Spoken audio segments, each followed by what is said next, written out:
Visit our YouTube channel at Max TV.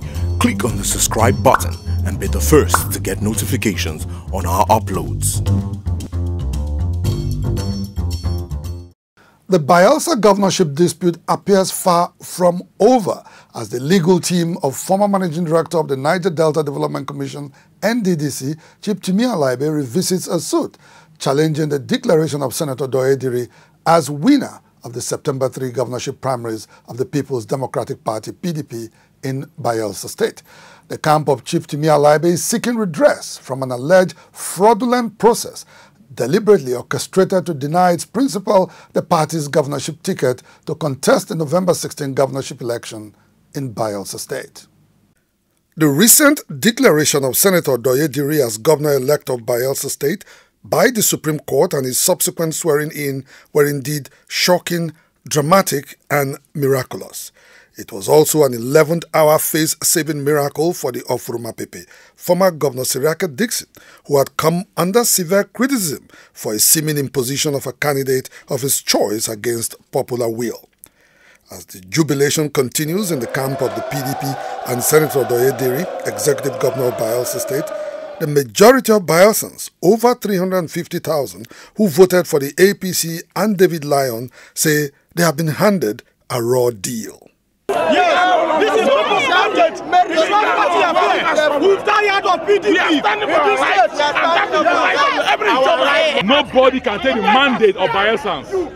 David Lyon is the next governor of Bayelsa State. Nobody can take that from us. Since 1999, Bayelsa State has been a PDP-controlled state, and most Bayelsans believe that the party will have easily won the last gubernatorial elections if the former governor, Seriake Dickson, had not gone out of his way to deny popular frontline politician Timi Alaibe the party ticket. Most Bayelsans who voted for APC say they did so in protest over the seeming imposition of Senator Doye Diri by the PDP restoration government of Seriake Dickson. Traditional PDP strongholds like Ogbea local government area, home local government of former President Goodluck Jonathan, surprisingly voted en masse for the APC. Cracks in the house of the PDP became visible just before the primary election when supporters of Timi Alaibe protested over attempts to manipulate the election by the restoration government faction of the party, led by former Governor Seriake Dickson.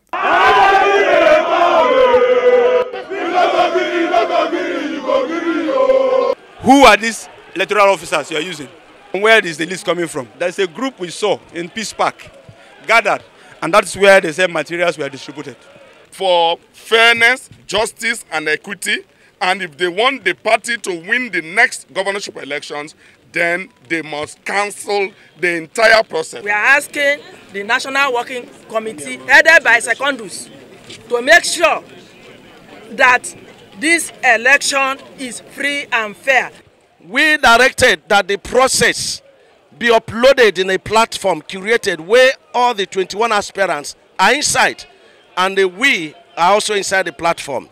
Any election that we don't see that happened and they uploaded to our platform will not be received by us. Mr. Alaibe and his supporters were protesting the inclusion of the newly elected council chairman, vice chairman, and councillors in the delegates list for the primary election, contrary to the provisions of the PDP constitution. They were also querying the manner in which electoral and returning officers were picked to favor aspirants endorsed by the already biased PDP leadership in the state, and indeed the manner in which the 315 ad hoc delegates were directed to vote contrary to already established judicial precedents. That protest fell on deaf ears. In order to authenticate their election as delegates, Chairman of Sagbama local government area, Mbelakbo Alale, took the PDP to court seeking to ensure that all newly elected council chairmen, their deputies and councillors be declared as ad hoc delegates for the September 3, 2019 PDP primaries. However, in his ruling, Justice E.G. Umukoro of the Bayelsa State High Court declined jurisdiction to hear the matter because, according to him, the case was a pre-primary election matter involving a political party. He advised all parties in the suit to consult their party constitution and do what they think is right. The judgment just delivered, the court has declined jurisdiction that they cannot dabble into issues of party primaries based on Section 87 of the Electoral Act. So both cases are struck out. The parties have constitution, and their constitutions made elaborate provisions for who should be a statutory delegate, who should be a ward delegate, and all that. Let them follow the right thing to do. The PDP, however, went ahead to conduct the governorship primary election with all its disputed delegates. Senator Doyediri was declared winner and candidate of the PDP with a total of 561 votes, while Timi Alaibe came second with 365 votes. That verdict appeared not to have gone down well with party leaders in the state, like former President Goodluck Jonathan, who subsequently abstained from all PDP campaign activities in the state. Today, Senator Doyediri, by virtue of a Supreme Court pronouncement, has been sworn in as the 5th executive governor of Bayelsa State. Observers are wondering and asking if the last has been seen in the twists, turns and drama of the Bayelsa governorship election. The answer is a resounding no. Shortly after the PDP primary election, Timi Alaibe had gone to court seeking to invalidate the nomination of Senator Doyediri as the duly nominated candidate of the PDP. The matter in court, however, suffered some form of judicial paralysis following the victory of the APC and David Lyon at the gubernatorial elections of November 16, 2019. However, with the recent Supreme Court declared victory of Senator Doyediri, Timi Alaibe's suit in court, as Christians will say, has now been resurrected and born again. The case of our client is first one failure to comply with the provisions of the PDP constitution and the guidelines, which resulted in certain persons who were not delegates being allowed to be delegates, and these persons now voted for the person that emerged winner.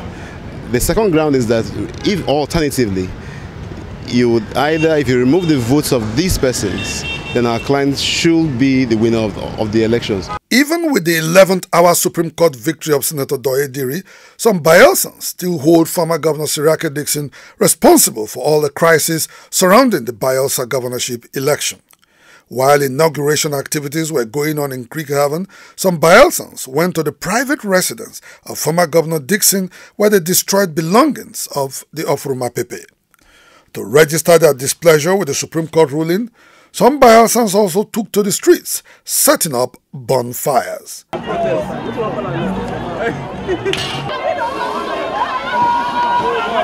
Clearly, the winner of the Bayelsa governorship election of November 16, 2019, by popular vote, David Lyon, has now lost out completely following the Supreme Court decision.